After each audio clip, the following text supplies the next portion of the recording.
and Gracias El Grande Americano, who clinched last night. I was quite surprised that that was the closing scene to Monday Night Raw. Well, it was the closing scene to the match, not the end-all be-all closing scene. But man, El Grande Americano going to be pulling, well, supposedly, right, double duty between Worlds Collide and Money in the Bank. So I find that incredibly interesting, actually. It's more interesting to me that Grande Americano qualified for that match than either AJ Styles or CM Punk, because I think their stories, AJ Styles with Karrion Kross, it's probably already written. CM Punk, his business with Seth Rollins, that story's pretty much already written. And so to me, Maddie, if you're looking at who is the next person you're going to make, I think there's an interesting case for Grande Americano. I'm going to be honest. See, and I think, I don't know about Grande Americano. That's another one. This is another match where there's a couple guys here that could really swerve us, bro. With Grande Americana, I was kind of thinking the same thing with Solo. Right. So, I mean, it's like, but to me, the obvious one to me, the one as a fan, I want L.A. Knight. Yeah. Yeah. Yeah, I can see this going a myriad of ways. I'm going to be honest. I can't see it going Andrade's way. I'm not even sure that he should have. I would rather seen Carmelo Hayes, just to be quite frank with you. Penta, we've said it a number of times. We don't necessarily know that he needs the title. Would I be upset if he won? No, not at all. I love pretty much everything that Penta does. It feels like that Penta can do no wrong. LA Knight, you've built the case for. Seth Rollins, we've said it before that he doesn't necessarily need it, but we heard Sami Zayn tell CM Punk on Monday Night Raw, like, look, if Seth Rollins wins it, he basically has ultimate power, and that this place is going to become something that we don't want to see and cannot control. So interesting angle and, kind of reasoning out there for Sami.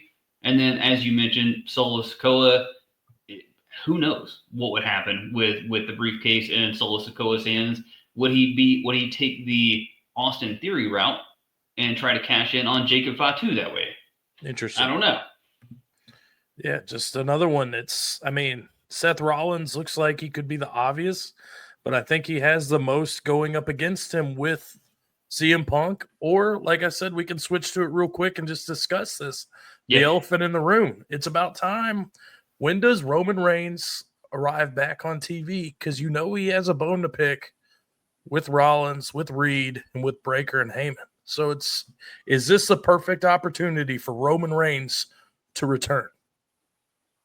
Yeah, I mean, if you've got a trio, right, in Rollins, Breakker, and Bronson Reed, and then you need a trio to face them, whether it's Reigns, Punk, and maybe Sami Zayn. We've kind of thrown that out before. Maybe this is, getting all of that involvement. This will be obviously complete chaos for it to break down this way, but WWE's kind of been delivering on chaos here recently, if we're just being honest about it.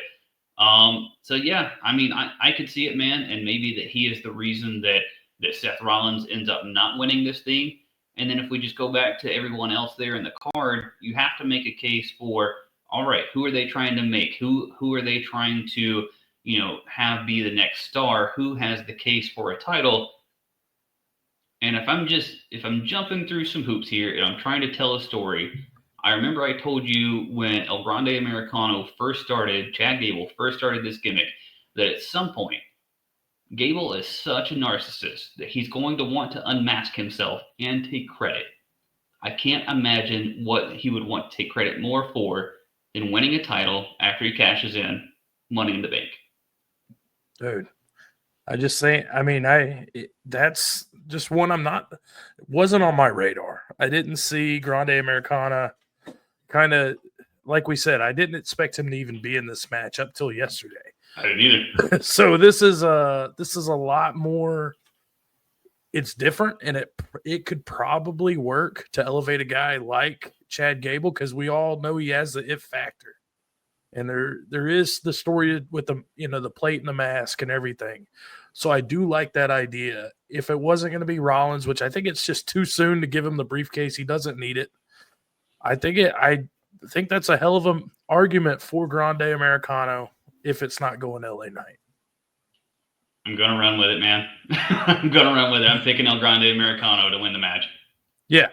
Mad props to Solo, though. He has stepped up his game as from a personality standpoint. Oh yeah.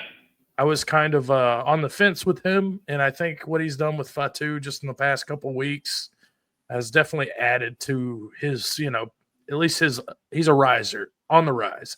But I'm gonna go stick to my guns. It's long overdue that LA Knight gets elevated. Give me LA Knight in this men's Money in the Bank. All right, let's move on to the final